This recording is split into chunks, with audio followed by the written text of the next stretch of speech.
You know how most tourist spots in Japan can get super overcrowded?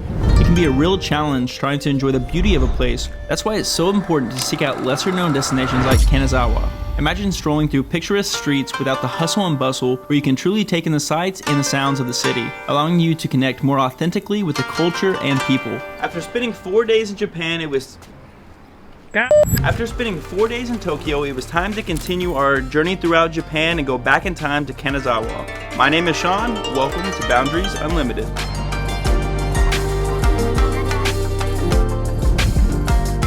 Once you arrive in Kanazawa, there is no mistaking where you're at because you are greeted by the Suzumi Mon gates right behind me that are modeled after traditional Japanese drums.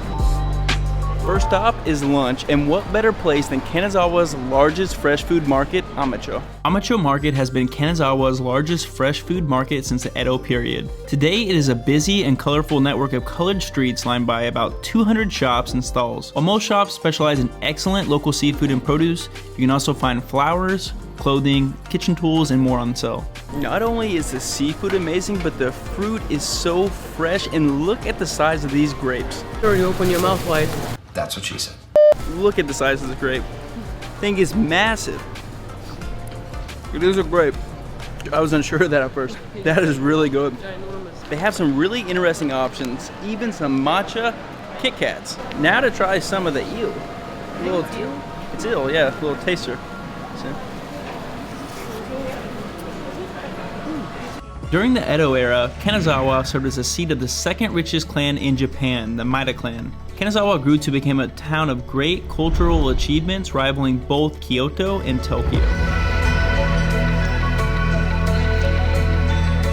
Kanazawa produces 99% of Japan's gold leaf production, hence the name the City of Gold. So it's no surprise they use gold leaf on everything from sushi to even ice cream. Can't even taste it, it's such a thin layer. They literally make everything out of gold. If you can think it, they probably have it in gold. Goldfinger would love this place. You know nothing, Mr. Bond. After eating all the food in Kanazawa, it was time to take a stroll through the Nagamachi district, a samurai district located at the foot of the former Kanazawa Castle, where samurai and their families used to reside. The area preserves a historic atmosphere with its remaining residents, earthen walls, private entrance gates, narrow lanes, and water canals. Even with all the amazing samurai residents, they have a place named after me. My plan is to eat enough gold leaf before I leave here, so hopefully I can turn my body into a gold factory. Ishiura Shrine is said to be the oldest shrine in Kanazawa, built over 1,500 years ago. The Vermilion Torii Gates make this a great place to take some photos during your travels in Japan as well. Kenrokuen in Kanazawa is classified as one of Japan's 3 most beautiful landscape gardens. The spacious grounds used to be the outer gardens of the Kanazawa Castle and were constructed by the ruling Maida clan over a period of nearly 2 centuries. Open to the public in 1871, the gardens feature a variety of flowering trees which provide the garden with a different look for each season. With its lush greenery, tranquil ponds, and perfectly manicured landscapes, it's an ideal spot for a peaceful stroll.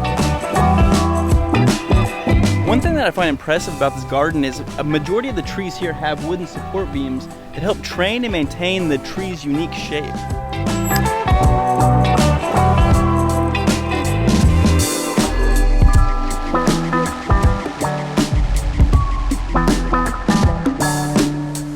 I wonder if they have a golden flake sake. It reminds me of some other type of liquor.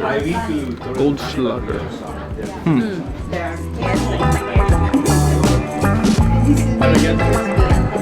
After the 4 days of the hustle and bustle in Tokyo, this is what we needed. 2 days of peace and serenity in Kanazawa. After Kyoto, Kanazawa has not experienced a single war or natural disaster in over 430 years. Spared from the bombing during World War II has helped maintain its traditional architecture. And there's no better way to appreciate it than staying in it, and that is exactly what we are going to do. Now, I'll put the link in the description of this Airbnb so you can do the exact same thing. With that being said, let's go check out our Airbnb, Gucci.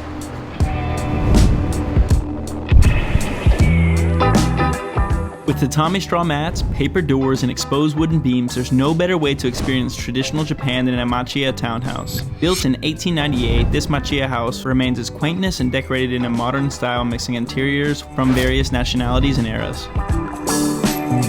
This is definitely where you're going to find me every single morning, drinking a cup of coffee, enjoying enjoying the views of Kanazawa.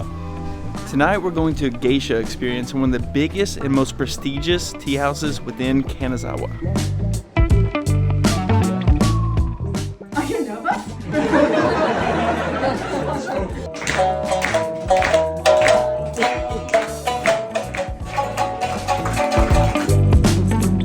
What a fascinating, unique experience only to be found in Kanazawa. And not only was it a fun, interactive, and engaging show, but it was also very informative. Lady Baba went over a brief history of the geisha, and I even learned a fun fact. The reason why geishas have white makeup is because back in the day when they didn't have electricity, in candlelit rooms, the white makeup made it easier to see the geisha. So, if you're interested in learning about the geisha culture and history, definitely check out Lady Baba's geisha experience because you will not regret it. Now, more importantly, let's get some beer and some good sashimi.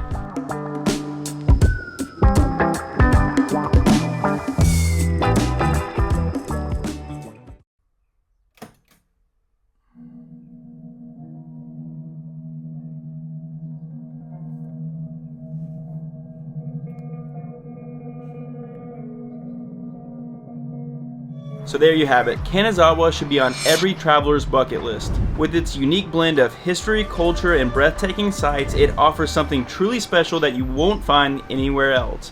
Whether it's exploring the stunning gardens or exploring the warmth of the local people, Kanazawa is a place that will leave a lasting impression. I hope you guys enjoyed the video. If you did, go ahead and give it a like, comment below, subscribe for more because you're not going to want to miss out where we're heading next in Japan. See you guys in the next one.